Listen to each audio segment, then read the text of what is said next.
This episode is brought to you by VMGVinyl.com. Professional record cleaning, restoration, rejuvenation, and grading. Refresh your records with VMGVinyl.com.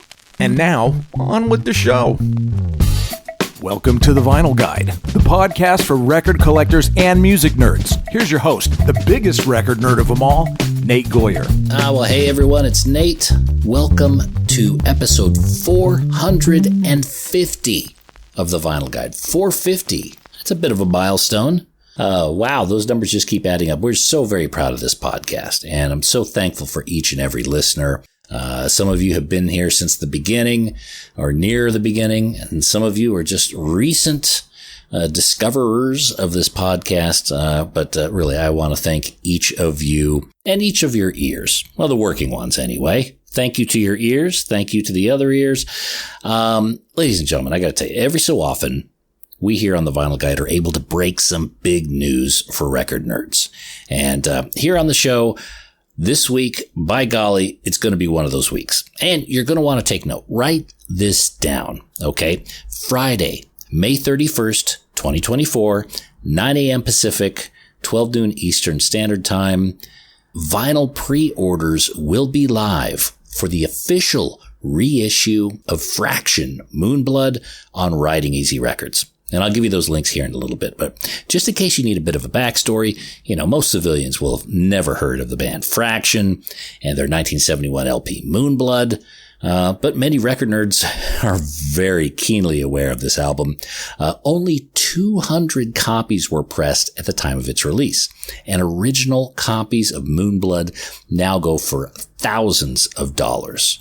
Very expensive record, and with good reason. It's got that combination of great music, strange story, and extreme rarity. These are three things record collectors want to see, and Fraction Moonblood has all of these in spades.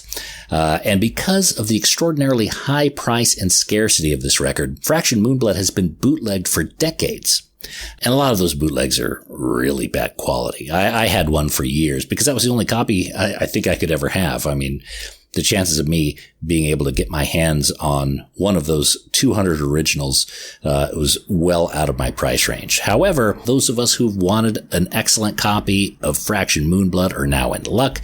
The team at Riding Easy Records, the guys that bring you the Brown Acid compilation series, they've struck a deal to have the first official reissue of Fraction Moonblood.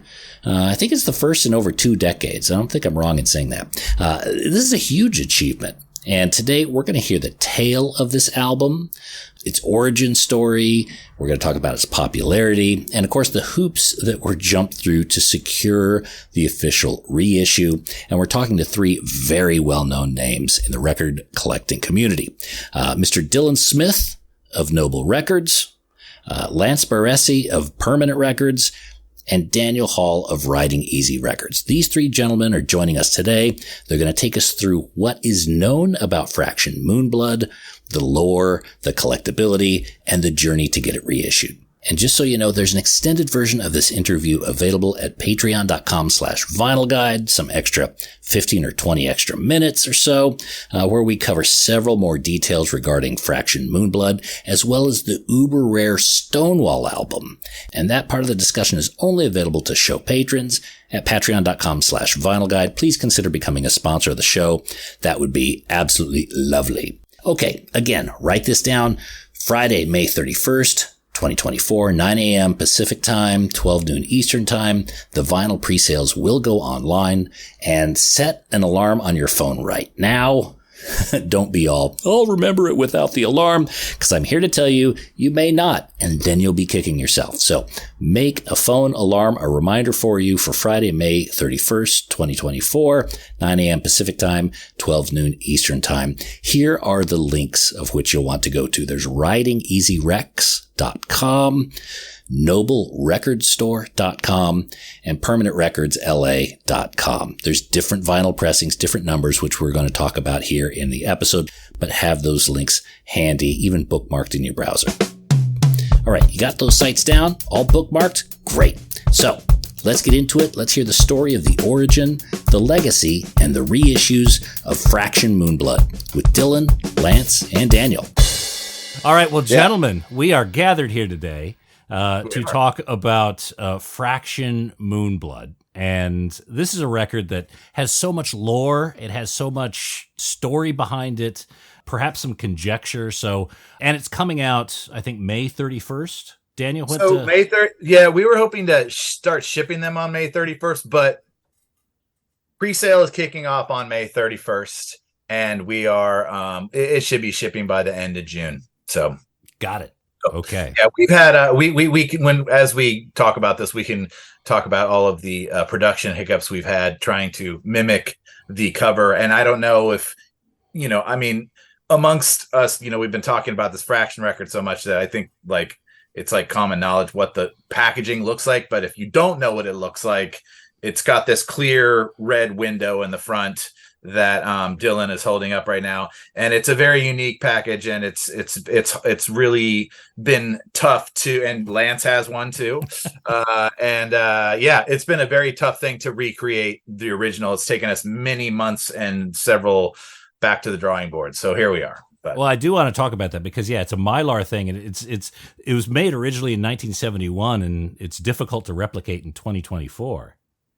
Yeah, I think there's all these it must be petroleum based or something, but I think there's all these new. It's just you can't just go to the craft store and pick up a roll of it. So, anyways, and that's a good point to bring up, though, Nate. Can you imagine a scenario where in 1971 you're putting together DIY style records that are made this way that people in the 21st century are having a hard time putting together? Not only design wise, but just the actual fabrication of it. That's materials. One of the most mind blowing parts about the whole package. It's like when you find out the Mayans had this amazing calendar that tracked all the stars and everything. Yes. You're like, how the hell did they back in time and having to find plutonium? So we will get to that, but first let's kind of wind back a little bit. Now, Fraction Moonblood, it's a record that came out in 1971. The band is Fraction. Where was Fraction from? Los Angeles, baby. Yeah, they recorded in a studio in Glendale, actually. Okay, so what's kind of their origin story? Yeah, so Fraction is a group of working class guys. You got Jim Beach on vocals. You got pardon me, my eyesight isn't what it used to be. Bob Meinl on guitar, on first guitar. And it's, just to kind of rewind a little bit, the history and the lore of Fraction is muddied even further by the fact that Jim Beach, the one surviving member of Fraction, really doesn't have time or any interest in discussing his band from 1971. So we contacted Jim Beach to license this album, Daniel and I did.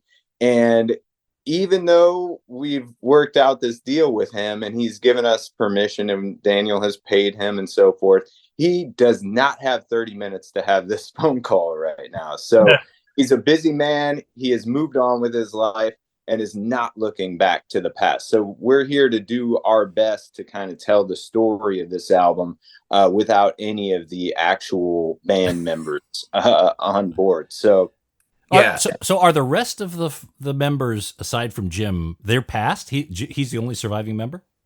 As far as I know, yeah. Okay. And that's the general.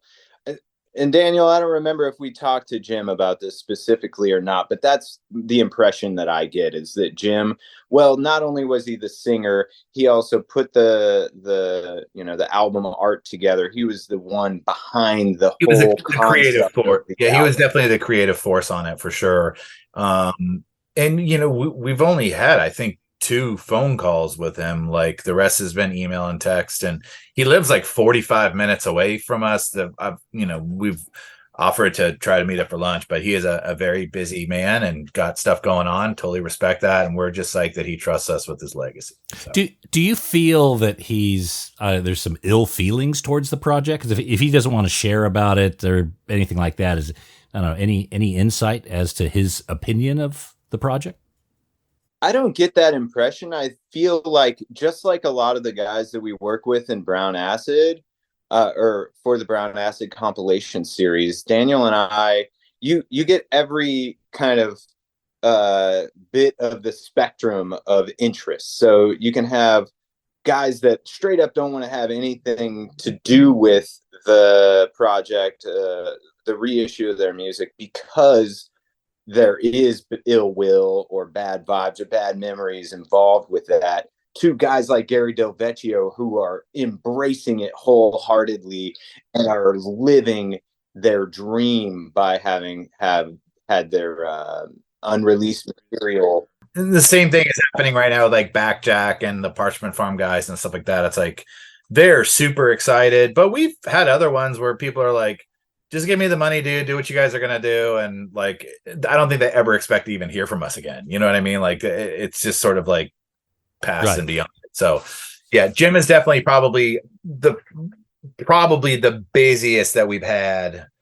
Like somebody who's just absolutely just like, hey, do what you guys are gonna do, and make sure that you don't fuck it up. But I'm not involved. Okay, all right. So going back to 1971 or even maybe 1970. What is kind of the origin story of Fraction in terms of kind of it coming together? Do we know about them? Were they playing any gigs? What was kind of pre-Moonblood Fraction looking like? Because Jim Beach has literally no interest in doing interviews or talking about the band, it is very much up to us to kind of figure that out just based on the information that's available to us, so we can kind of put it into context. We can talk about the label, we can talk about the release itself, but we don't have any photos of the band playing live, and we don't have any show flyers or any other ephemera to share or to prove that the band existed outside of going into the studio in one 3-hour session with no overdubs. 1 3-hour session. I mean, and I think that's definitely part of it. Like when you listen to it, it's like there's bands that might spend weeks or months trying to have a record that sounds as great as this. The fact that the whole thing was done in 3 hours and then they were on their way, that's, I think, one of the most mind-blowing things. But to me, it's astonishing because, without that kind of understanding of the history, for them just to walk in the studio and create an album like Moonblood, I mean, there must have been some blood and sweat and gigs leading up to it. I respect the fact that we don't know that right now. For all we know, a comet, flew in the atmosphere and the band saw it and decided to record an album. But we don't know if they recorded anything else. To me, it also seems odd that a band would just step right in and start to record a whole album rather than not having a single or something else to kind of lead up to that. I think they were very well rehearsed, and I think they just went in and they just knew, like, hey, we got enough money to pay for this right now. Let's just do everything we can, and that's just kind of what happened. Do we know if it was self-financed or did the record label pay for it? Do we know anything about that? Based on the history of Angelus Records, which is just essentially an in-house label of Whitney Recording Studios in Glendale, I think it's pretty fair to assume that the band went and paid for the recording of this album themselves, and generally just used the Angelus label because that was available to them as almost like a front instead of just throwing Fraction Records or making up their own label name. They're like, all right, there's some legitimacy. This label, Angelus, has existed. They're allowing us to use this. Why not just kind of take that and add it to the package in a way that, almost like when band members these days will have their management at myband.com, and it's just somebody in the band, right? They don't necessarily have a manager. They don't necessarily have a label. They're just recording at Whitney in Glendale and using the Angelus label the same way a lot of the kind of in-house labels will have released things, quote unquote, even though the band paid for everything. They're just throwing their name on there for legitimacy, I think, I think it was a gospel label, was it not? And it was a Christian label. Yeah, so they were like a Christian rock band, as far as what I've read, which I don't know, I've not talked to any of the guys, but that they were a group of guys from all different parts of town that kind of wanted to start a band that had some like gospel themes that had like a little bit more of a kick to it. And so I don't know how they went to go put it on a gospel label, which seems absolutely insane to me. But yeah, that's pretty interesting. That's what I like about it. It's crazy. Yeah, but it is interesting. And the records primarily, the lyrics are pretty Christian. You know what I mean? Like it's a Christian record for the most part, you know. In a very subtle and kind of nuanced and apocalyptic and like Old Testament kind of way, not like a Book of Revelation, Jesus and all that. It's like there are references to religion, not necessarily it being an overtly Christian or pro-Christian album necessarily. Right. Yeah. I'd listened to it in the past, and it never dawned on me about, any sort of faith motivation behind it. But when I read a little bit more about it, some of the material you sent me, Daniel, and I learned it was, then I listened to it again. It's like, okay, yeah, I guess I could hear that there. But yeah, you're right, Lance. It's not heavy-handed. It's there. Not like Stryper. Yeah. It's not a Kirk Cameron musical, right? No. Okay, well that's fine. So these guys were of the faith at the time. Do we know about, I guess, their thoughts about what would happen to the record? I don't know if we know anything about that, but we do know that they were working class guys that were strangely rehearsing before they went to work. Like most guys in bands, people in bands in general, they get up and go to work, and then they have rehearsal afterwards, right? In the evening and into the wee hours of the morning. Not these guys. These guys were getting up before work and just getting super, super heavy at presumably, 6 to 8 a.m., which is really, really unusual and maybe has something to do with the way this record sounds, I think. Okay. So they went in the studio, they recorded the record. I believe at the time, the first and only pressing of Fraction, for 20 years or whatever, it was 200 copies. Is that correct? That's correct. And there are varying reports on this. Even in Acid Archives, there's like a bit about how the guitar player told Patrick Lundborg or whoever it is. Yeah, Patrick wrote the actual blurb that there were 1,000 copies. Well, Daniel and I, in preparation for this specific podcast, asked Jim definitively how many copies were pressed, and he said 200, period. That's the only number, and that was the only response we got from him in the email was the number 200 copies. There are 2 copies of the original. I feel like if there was 1,000 copies out there, I think more people would have them. Yeah. Dylan, you've got one. Lance, you've got one. Do you know how, in general, or an idea of how many may exist outside of the ones that you guys have? How many that are still exist today? Yeah. I mean, Lance and I were talking about this other day. Like we know like 6 or 7 people who have them. So so I don't really know what does it say, Dylan? It says 100 people have them, but man, 100 people on Discogs. Yeah, I don't. I mean, but that could exist. I mean, it's not like a record that you would ever leave behind if you were to see it somewhere. I mean, how many people think they have a real one and it's a boot? That could be it too. Good point. Yeah. So it's hard to say, but no more than 102 people have them in their collection on Discogs. So, so do we know, or do we have any idea if they all 200 survived at the time? Presumably, yeah. There's definitely been no reports of copies being tossed or ending up in a landfill or destroyed the way like an album like Junior and the Solettes was warped in a meat packing shrink wrapper or anything like that.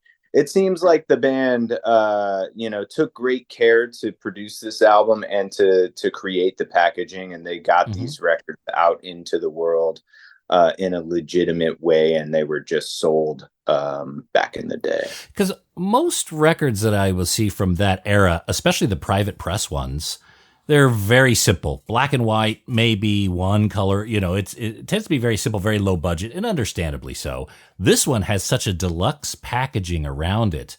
What do you know about kind of their approach back then to be able to elevate the packaging to where it's at?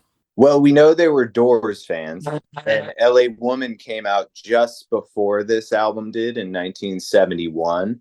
So one has to assume that they were very heavily influenced by that album in general and wanted to recreate that packaging on a DIY level. So they did a pretty remarkable job of putting together a packaging with that Mylar square and then creating an inner sleeve that is really striking and that works really well with that packaging, with all the way down to the red Mylar and the moon, mm-hmm.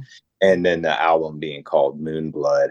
But again, beyond that, Jim isn't interested in telling us much more of the story, so we just have to assume that that's the case. No, it says that the packaging or the art direction, it was Jim's kind of brainchild. So on the album credits. So yeah, I would assume he probably pulled his hair out trying to make this vision come true, because we're dealing with legitimate packaging and companies that have a full fucking staff to do this kind of stuff, and we've been having all kinds of problems. Not the die cut square and the printing and all, that's not the problem, but the problem is finding the same thickness of the red.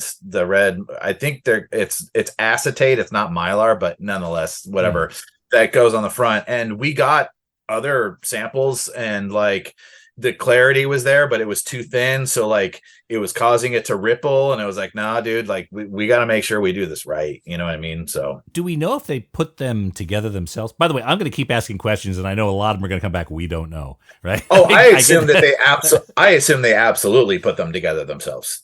Yeah. Have you guys I mean, I'm assuming Dylan and Lance, you guys have copies. What does it look like? Did they glue them in there? How did that red be affixed to the cover? Yeah. There's a line of glue on the inside right there. Yeah. But I can't really see past that.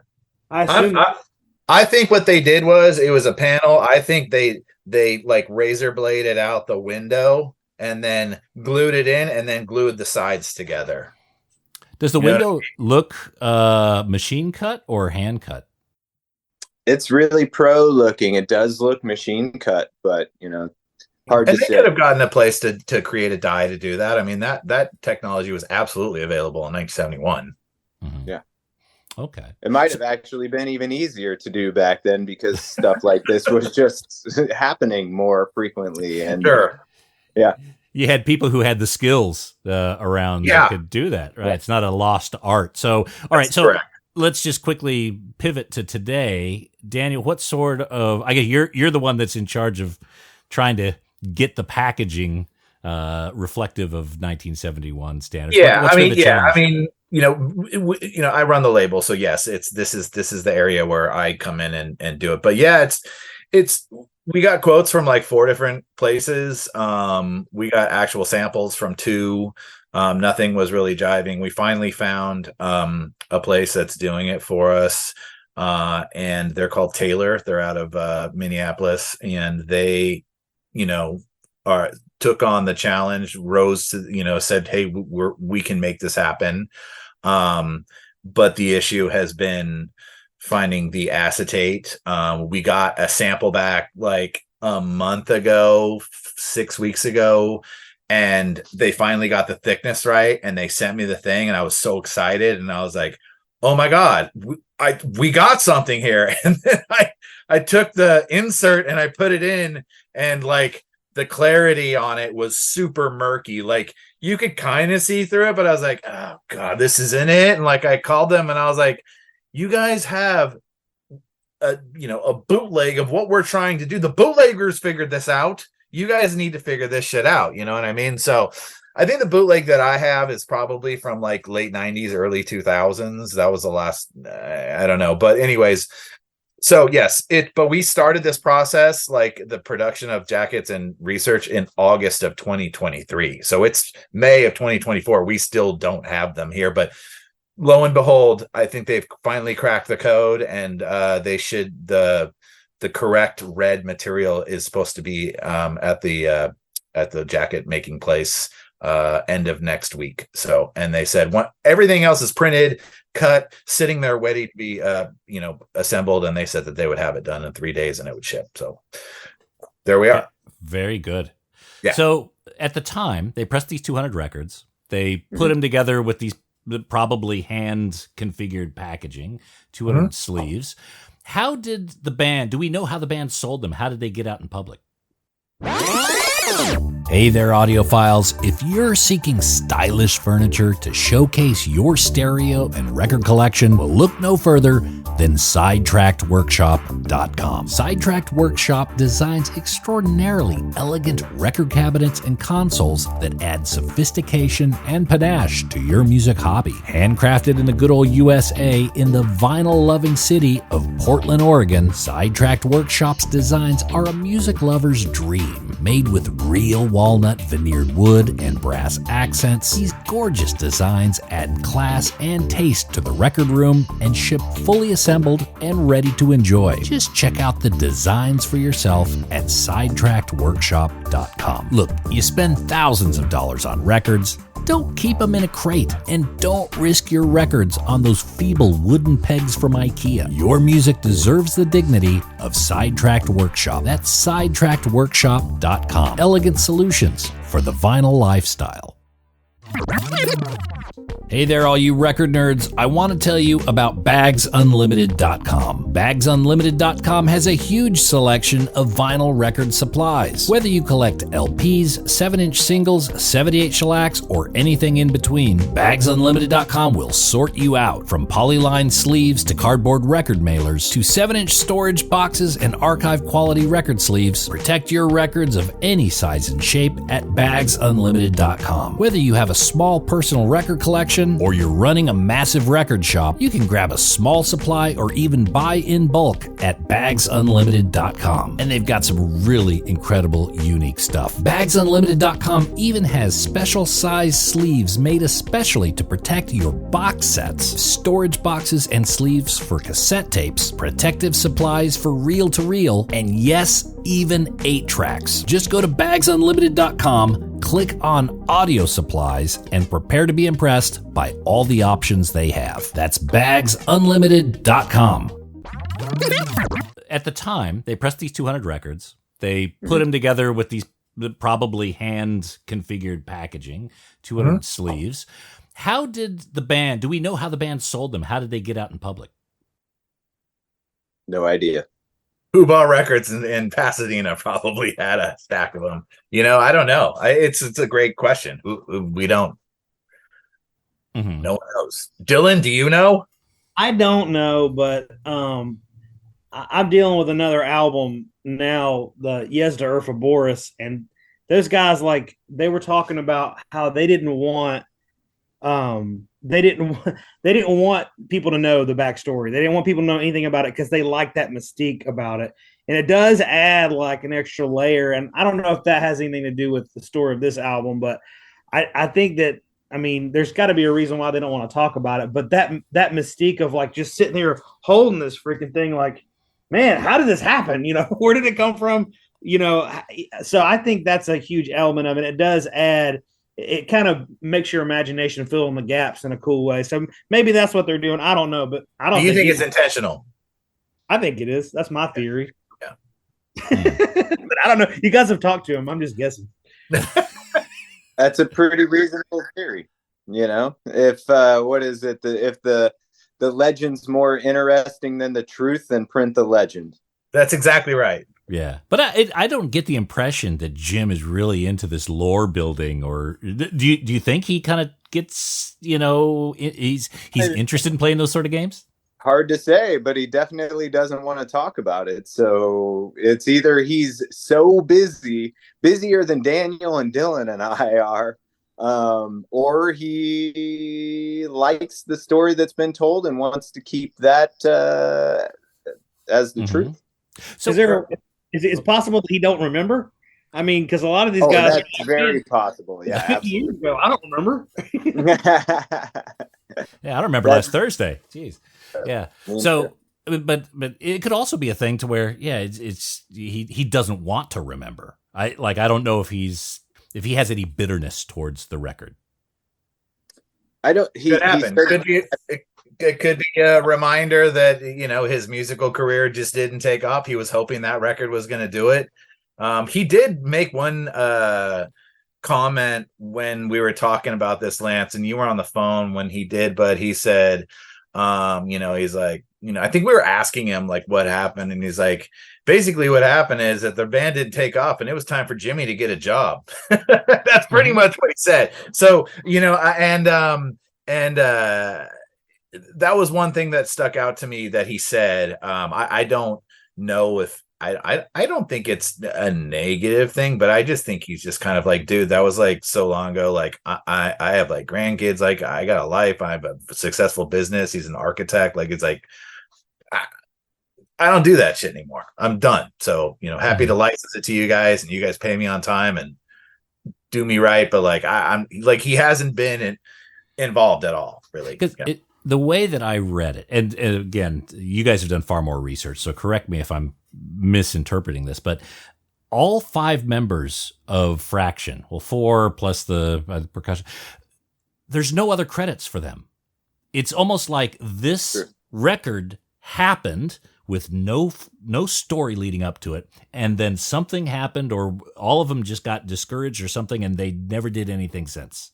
Yeah, that's true, and that's really not that unusual when it comes to private press albums and 45s. Like, you can go look at the discography on Discogs for the majority of the records that Daniel and I have comped on Brown Acid. Same exact story. Yeah, the only record they ever played on was that 145. Yeah. And, you know, that happens with major label records as well. Like the Gandalf LP, same deal. These guys, they played in a band called Gandalf.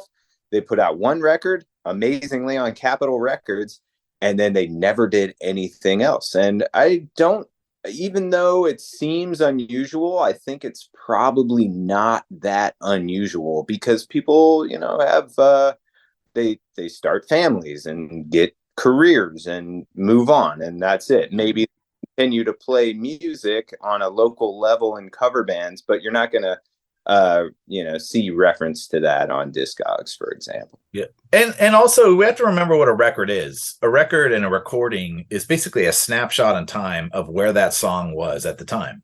It was like, hey, dude, let's all throw in a couple bucks and let's just go jam these tunes out that we've been practicing. And like, you know, I mean, that kind of stuff happened probably quite a bit. So on that topic, and I know you've got in this reissue, there's some extra tracks. Well, for the digital there is, but for the LP, we are keeping it the standard 5. Okay. But yeah, there was some extra tracks that did not make it onto the original pressing. What's the story of those? Again, Dylan, you want to chime in? Go ahead. Well, they were recorded in a storage unit in 1971 as well. I guess it was a rehearsal or something that they had recorded in Hollywood, that they were playing in a storage unit. That's all I know. But it was not the same. It wasn't the same session as the 5 songs that are. These aren't outtakes. These aren't outtakes. No. These are and these came to life when Mexican Summer reissued the record in 2010, and it came with a separate 10-inch along with it, with those songs on it. So, how did Mexican Summer get those? Do we know the origin of those recordings? Did Jim have a tape? Jim had them. Jim had them. Those did come from Jim. Those were not previously. No, maybe they were previously available. Actually, they were. If you go back all the way to 1999, the LA-based record store Rockaway Records, which is Gary and his brother. I'm forgetting Gary's last name right now. It doesn't matter. Rockaway in Silver Lake. Yes, that store has been there for ages, and on the Rockaway CD there are 3 bonus tracks, and those tracks were put on a 10-inch when Mexican Summer did the only other, up until that time, legitimate release. So there are 3 legitimate. Yeah, there you go, Dan. Here's the Rockaway. I have the CD. These guys have the vinyl. I have the CD. There you go. Dylan might have a Rockaway CD too. You never know. He's a completist. I don't have any CDs, man. I have the Mexican Summer one right here, though. So yeah, those recordings were originally, well, they were released for the first time in 1999 on the Rockaway CD, and then Mexican Summer used that same master for their their LP and bonus 10-inch release, essentially. Mm-hmm. And to be fair, those tracks are not especially great. They don't really fit the vibe of the LP. They're definitely rehearsal level recordings that are not fully formed, and they're cool. And, I think it's great that we have them on the digital streaming side, but yeah. And they'll be on the CD version as well. They're not on the vinyl. Not everything needs to be on vinyl, let's be real. So, 1971 comes, 200 records are pressed. They get distributed somehow. Seemingly, Fraction's forgotten about. Everyone kind of splinters, fragments. They start creating their lives. At what point does Fraction start to come back into focus? Is there a moment or an article or something that started really kind of raising the eyebrows of record collectors around Fraction? I would guess in the 80s and 90s, when you have collectors like Paul Major doing his Feel the Music catalog, his mail order catalog, and then you have collectors like Jeffrey Weiss and Rich Haupt, digging into the deepest, darkest depths of the vinyl record world. That's when records like Fraction and Stonewall and Raven, etc., they are finally Population 2 and whatever, right? Yeah, like all of that stuff being appreciated by a new generation of people who may have even been the same age as the guys in Fraction, but they're record dealers and record collectors, right? And then you have guys like Patrick Lundborg, starting to compile what became the reviews that are in Acid Archives. And I don't think we can really talk about the story of talk about the story of Fraction without talking about Acid Archives. Without Acid Archives, people like Dylan and Daniel and I, we don't know about Fraction unless we bought the CD reissue in 1999. That book is the Bible for obscure and private pressing American rock records. And straight up, there's 2 in the back of the book. There are 2 contributors, Mike Asherman and one other guy, who included in their top 10 releases that are included in the Acid Archives. And not only that, the review, and we could read this whole thing if you want, Nate, but the review for Fraction starts by saying, "The underground heavy psych monster to conquer them all!" Exclamation. That is the highest accolade you can get. Yeah. And it's not hyperbole. That's legit. Everybody who's ever heard this record agrees with that statement. And that's pretty unique to this particular record. There's disagreements in the reviews in Acid Archives on both sides that they're overhyped or underrated. But this record, Fraction Moonblood, has always been heralded as one of the greatest private pressings of all time. Whether you consider it a private pressing or not, because it did technically come out on a label, quote unquote, the band, it was an independent release outside of the major label record industry. And that's how the Snowball reputation of Fraction has kind of how it started and how it has continued to pick up over the years. Dylan, you look like you were going to say something there for a bit. Yeah. Oh, I was just going to say, in Acid Archives, if you've read it, how many times do you like, all right, I'm going to read about my favorite album, and you go in there and it's like overhyped, not that good, and you're like, what? And so that's like pretty common. They're very, very critical of things, and they just sing the praises of Fraction Moonblood. But I think, like even in early 2000s, 2004, 2005, if you look at Pop Psych, they're still going for $1,200, $1,500 then. I just think it's one of those albums that you pick it up and you look at it, you're like, I got to hear this. And then the second you drop the needle on it, it's completely mind blowing from start to finish. I just think it is unmistakable that you would pick it up if you saw it. So, yeah. And I think it's in many ways, I think it's a record the Doors wish they made, and they did. And I know that that's probably going to piss some people off, but to me, it's kind of got what's cool about the Doors and then all this other better shit. You know what I mean? So, but I would say the vocals definitely, if you're into Jim Morrison vocals, then you will like the Fraction record for sure. There's one track I was listening to the other day. It's like that. It's complete Doors. You could almost have it on L.A. Woman or something like that. It's so connected. This bird is extremely Doors influenced, but what I like about Private Pressings in general is that the band and their vision is what you actually hear. There's no filter, there's no veto, there's no producer getting in the way of the band's vision and what you are actually getting, or label, or label, etc. And the creative control is unadulterated. And that's, I think, what Daniel is saying is like, if the Doors could have made the record they had in their minds, it might have sounded more like Moonblood than L.A. Woman.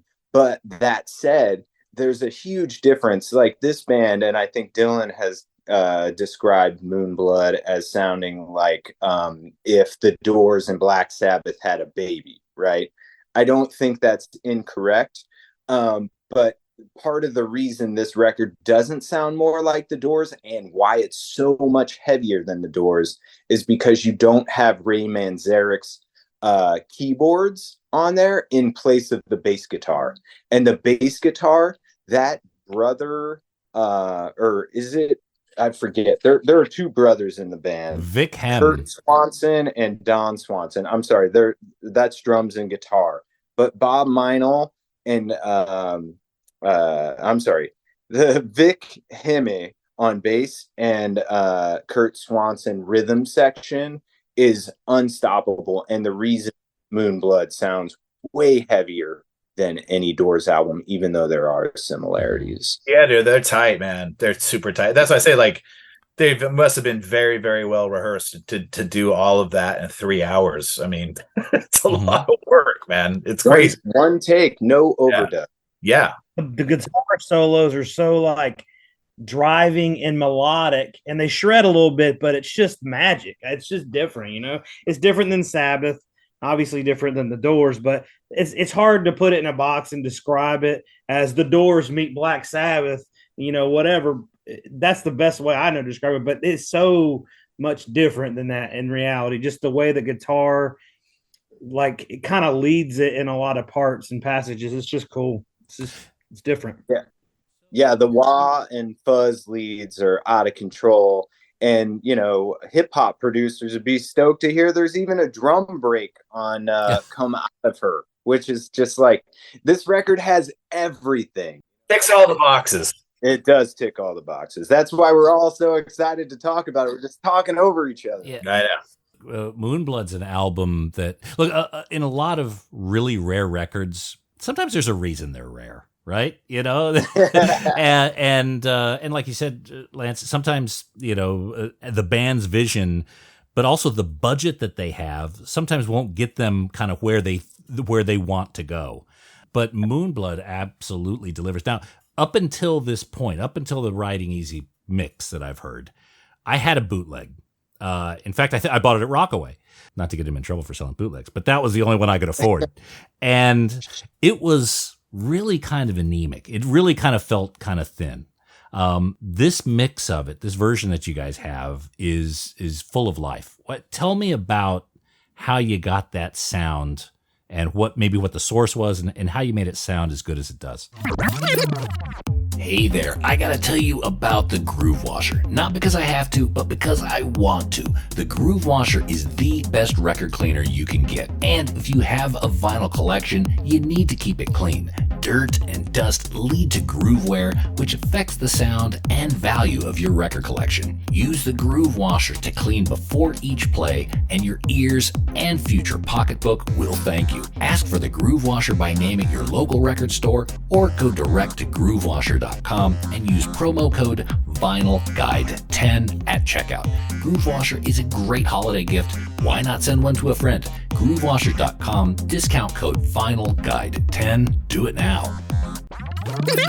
Well, hey there, record collectors. There's a new service available that specializes in record cleaning, restoring, sticker removal, and professional grading. VMGvinyl.com. VMG Vinyl can help you make the most of your collectible records. From professional cleaning of records and sleeves, Removing old price tags and store stickers. dry cleaning and rejuvenation of old shrink wrap to make it look like new, even providing you a professional play-tested third-party grade with either removable grading or encasing in plastic. You have a wide range of choices at vmgvinyl.com. Buying a highly collectible record and you want it checked out by an expert? VMG Vinyl can do that too. Head over there now and see what vmgvinyl.com can do for you and your collection. That's vmgvinyl.com, the one-stop shop for professional third-party grading, cleaning, and record restoration. That's vmgvinyl.com. This mix of it, this version that you guys have is full of life. Tell me about how you got that sound and what the source was and how you made it sound as good as it does. The source was, funny enough, the Rockaway CD. And what we did was we had Nick Townsend spend a day on it, and he went through and listened. We listened to whatever versions of it we could get our hands on. So we had bootlegs, and we had the Mexican Summer version, and some and that was, we said, okay, well, we have to make sure that it sounds better than these things if it's possible to do. And I think that he really did a great job on it. I know the digital masters sound really good. Test pressings are there. I don't have an original fraction to A/B it with, but Dylan, you've heard the test pressing. You have one. What are your thoughts on it when it compares to the OG?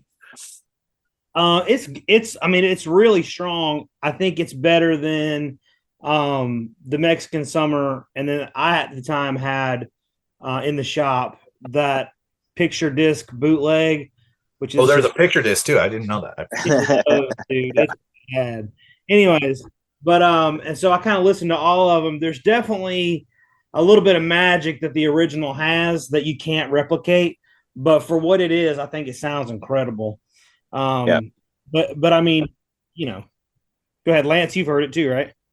Yeah, and to be fair, the Rockaway CD, there are no master tapes. They don't exist. Jim does not have them, etc. So the Rockaway CD, which is like the first and as good as you can possibly get, was a needle drop off of an original pressing. And you're right, even the Acid Archives review, Dylan mentions how much presence the OG has.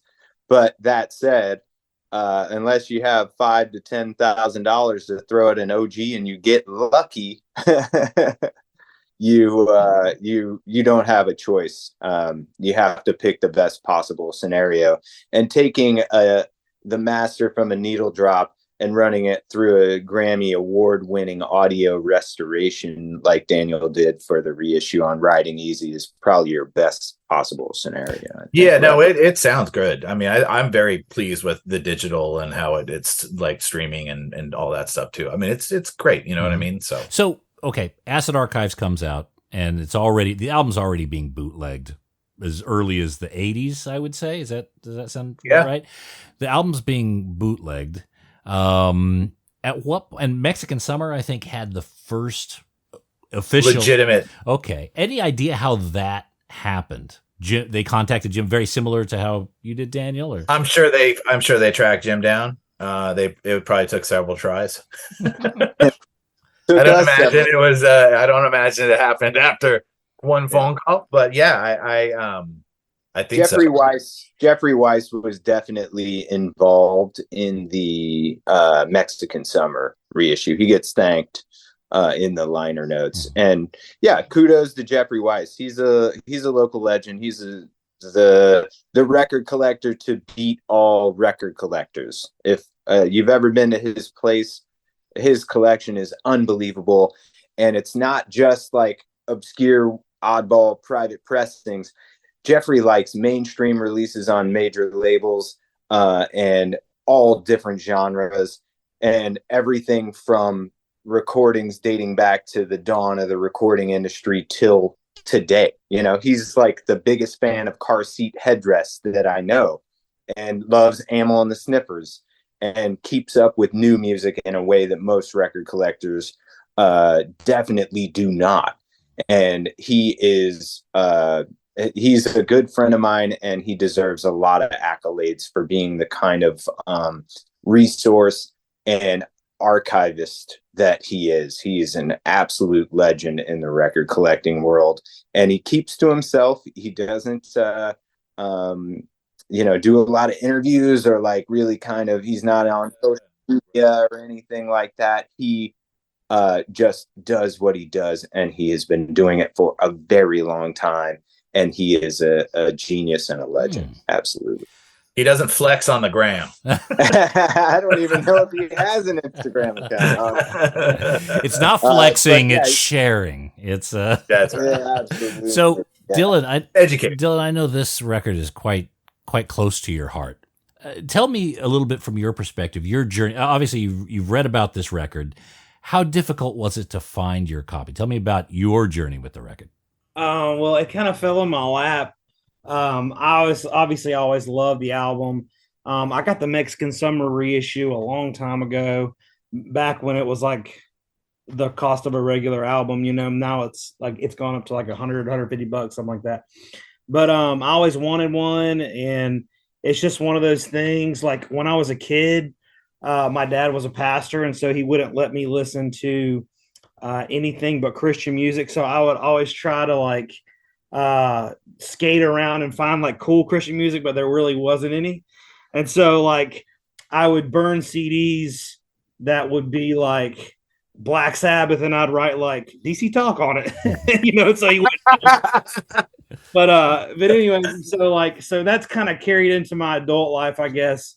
And it's just interesting to see like what cool albums there are. So I have a whole collection of like weird Christian psychedelic stuff, just because it was such a weird movement. That was a strange marriage of two worlds. Anyways, so I always love the album. It's super heavy. It stands out in that genre to me, in any genre really, but very unique. All that to be said, it was just always one of my absolute favorite ones. And I had I can't remember. I think the shop was open for like 1 year, and I came home from work one day. We had a record day, the most we ever made in one day. I was like really excited. I felt like I finally had a career that I could support my family with and enjoy what I was doing. It was just like a really huge milestone. And then I get home from work, and I remember opening up my phone and clicking on eBay, and there's a Fraction Moonblood there. And I was like, it's always one of those records you never are ever going to get. Let's get the family right back into debt. Let's do Well, no, I mean, I was just like, I was at the point where I could pay something for it, but not, I mean, I'm not paying $5,000 for it or anything like that at this time. And so I just kind of sent the guy a message. I was like, hey, you want to sell this sucker right now? And we talked back and forth, and he's like, yeah, I found this thing at a yard sale, man. I paid $2 for it. Oh my God. I got a really good deal on it, a deal I don't think you could get today. And the rest is history. I think after that, the prices on them started going really nuts. I think the last like near mint one I heard went for $12,000. So it's just nuts. I didn't pay anywhere near that for it. I got a really killer deal. I'm sure your video helped boost that the awareness of Oh, it. absolutely. Dylan's been tipping the scale on that thing for a minute now. So The copy you have, Dylan, it looks pretty clean. Describe it. What is it? It's nice. It's so it's like the disc is, I think you probably would still call it VG plus. There's some lines on it, but I'm telling you, it powers through. It's like you can't even hear it. Just the record is so strong, and it's so loud. It's such a loud mix that even if you had like a VG copy, it will probably still play fine. But it's a great copy. I'm happy with it. I don't really ever feel like I'd never ever need to upgrade it. It's a nice one. And the guy who found this at a yard sale made out like a bandit, and so did I. So everyone's happy. And also, like, he shipped it and he forgot to get a tracking number. Oh my God. It's just like out there for like 2 weeks, and I didn't even know if it was coming, and I had sent him PayPal friends and family like an idiot. Anyways, I don't need that kind of stress in my life. It's bad, man. It was so stupid. I just wanted it so bad. I mean, you know what's crazy though? We've had like guys that we've done licenses for Brown Asset on, and they'd be like, "Yeah, we didn't have a copy of the 45." They sent us like I got 145 in the mail. It was no sleeve. It was just the 45 in a Ziploc baggie, and then like in a regular envelope, and they just sent it in the mail, and it was fine. And it was like, and I was like. And like over here, we're like boxing everything up all crazy, and then something still shows up fucked up, and somebody's like super pissed, and I'm like, so I don't. It's weird how that happens sometimes. Dear Lord, and Lance, how did you come across your copy? I'm assuming you only have one, yeah. Only one, yeah. At the moment, I got really well. I don't know if I would call myself lucky, but at the most recent Den Bosch record fair in the Netherlands, day one, first stall I stop at, everybody's going nuts through the crates, and there's nothing on this guy's wall yet. He starts loading records up onto the wall, and the first one that goes into the top is this one.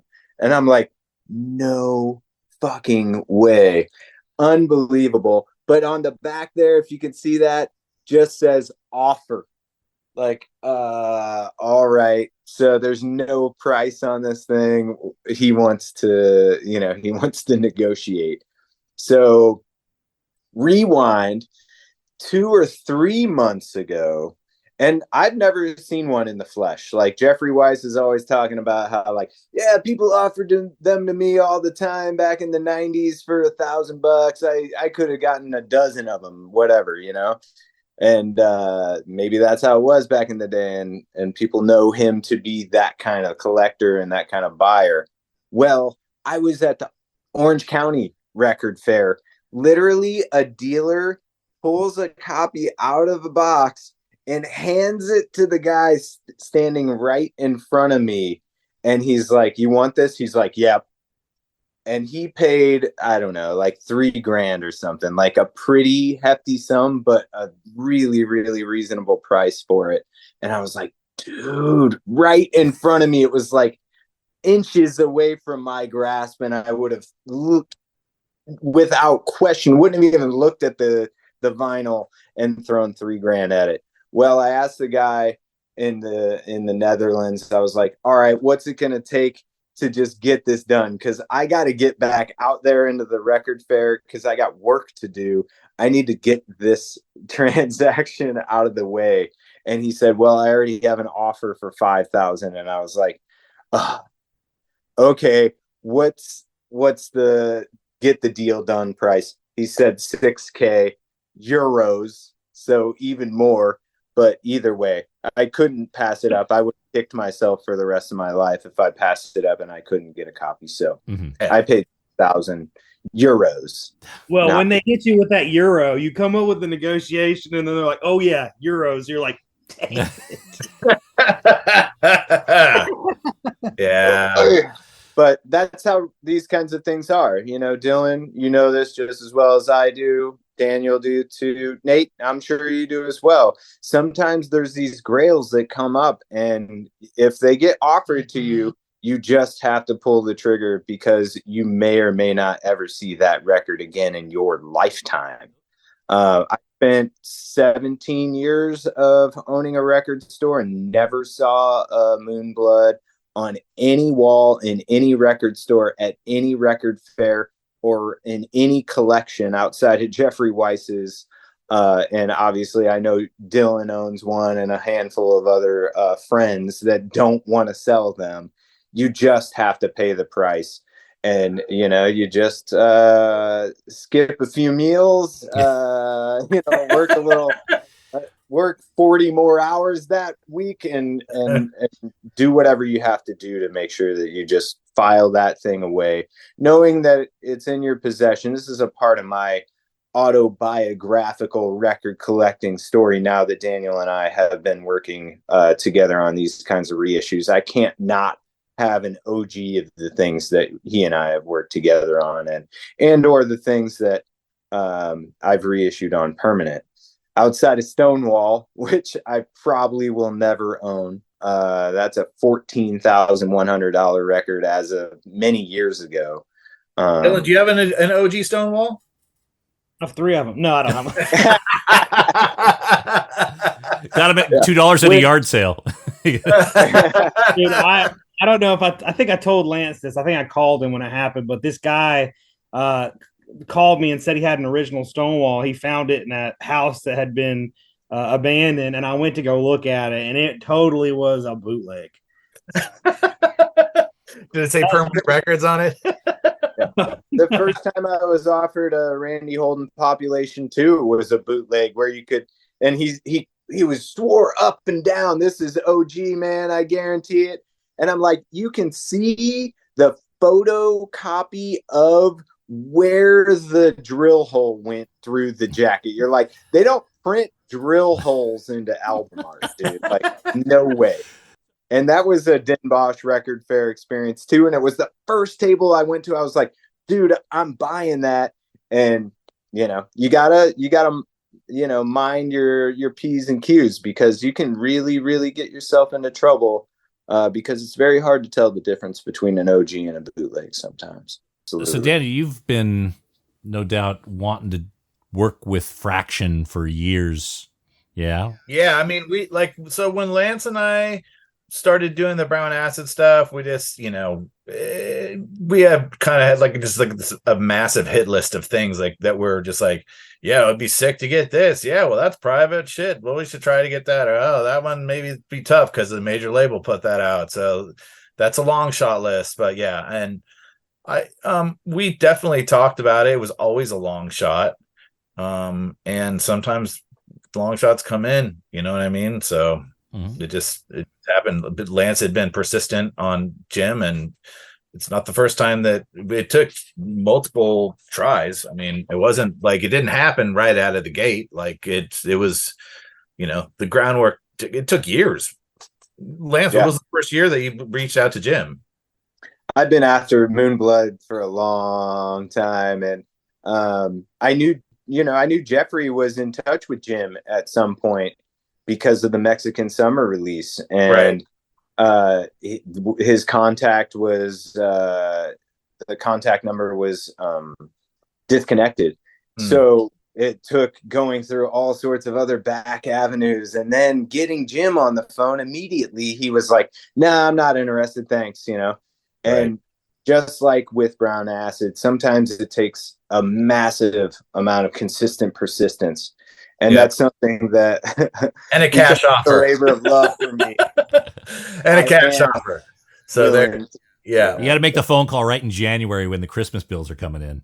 That's the pretty much. Jim doesn't need the money. He said that more than once. So it wasn't really a matter of how much we were willing to offer him. He just wanted to work with people that he thought would do a good job with the release. Yeah, he said the most important thing to him was definitely making sure that we stayed true to the original packaging as much as possible. And he didn't want a cheap version of it coming out. And that's that's something that, we take very seriously, which is why it's taken literally like 9 fucking months to get this jacket spin. But we're getting there. Has he seen anything? Have you sent him a test pressing, anything like that?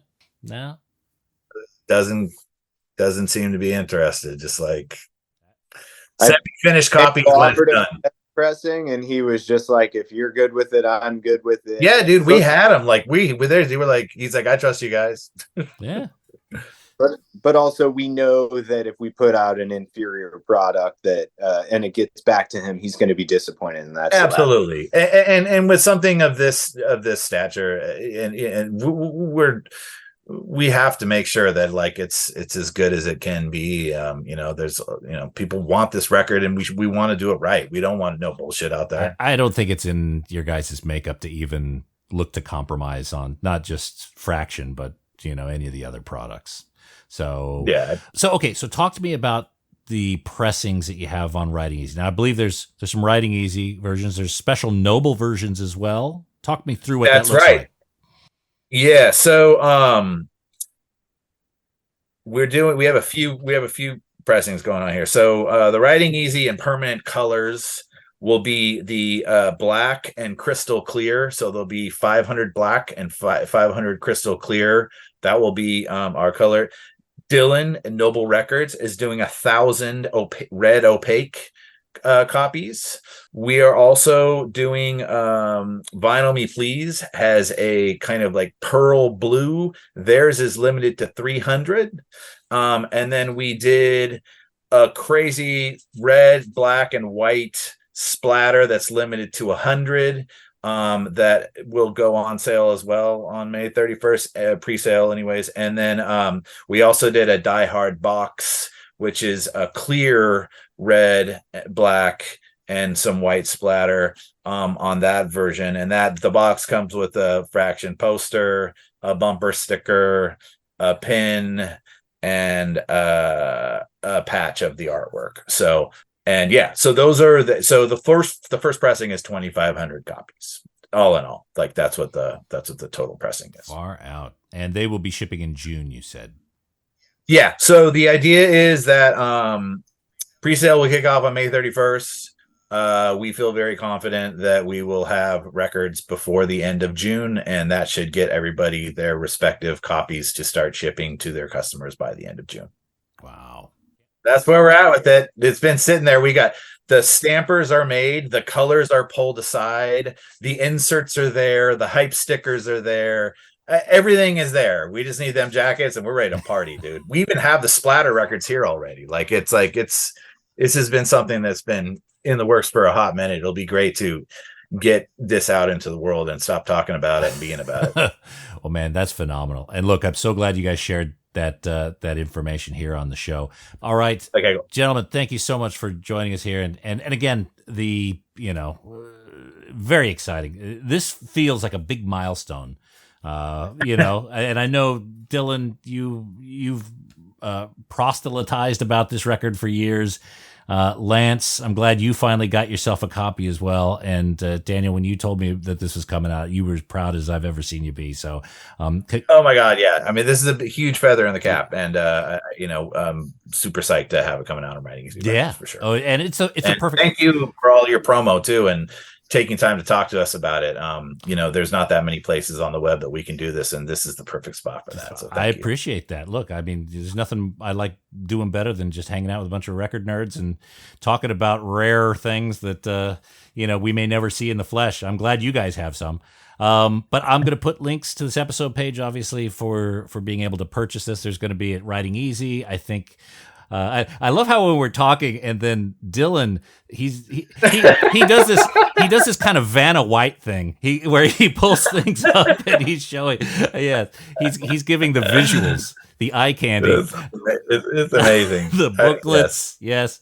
Yeah, he came prepared. He's got fucking props. Yeah, he's like the Carrot Top of record collecting. But there's going to be links to Noble Records to be able to order copies. There's going to be special ones you can get at Permanent. Of course, that's you can get them online, or you. Writing. Yep, and then Vinyl Me Please as well. So there's not one place on the web that you can buy all the versions. You're going to have to do some digging around, but that's part of the fun. Yeah, right? you're going to have to move quick on May 31st. Yeah, that's right. All right, gentlemen, thank you so much. And, we look forward to seeing what else is in the bag of tricks. I'm sure now you guys have conquered this mountain. There's a couple more in sight. Only time will tell. Cool. All right. So, Thanks, Nate. We'll see you here in LA pretty soon. Absolutely. Yes, and thank you, Nate, for bringing people, record collectors, and vinyl aficionados from Los Angeles, North Carolina, and Australia all together at the same time. That's amazing of itself. Yeah, thank you so much, Oh, Nate. good, man. My pleasure.